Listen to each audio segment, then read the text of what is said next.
កម្មភាពអានសបសំណាក់សិស្សវត្តសំជារាមឧទ្ទីណានេះខាងក្រៅមកផ្នែកនេះកូនតូចជាងគេហើយនៅក្នុងបណ្ណាល័យមកផ្នែកទៀតប៉ុណ្ណា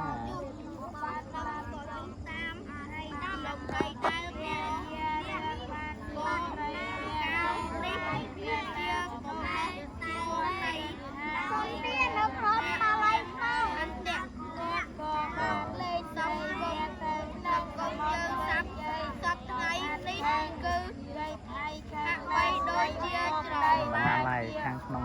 បណ្ណាល័យទីតាំងទុកសភៅល្អណាស់អានឲ្យចាំផងល្អណានេះរឿងទៀតណាអានផ្លេតជាប់អានឲ្យចាំផងល្អអានឲ្យចាំសាច់រឿងវាល្អណាអានទៅល្អណាស់ដែលយើងចង់ជួយសង្គមតែយើងចង់សប្បាយតើយើងតើសង្គមរីករាយចម្រើនបានដោយរបៀបណាដែលពើម្នាក់ជាអ្នករៀនសតសាក់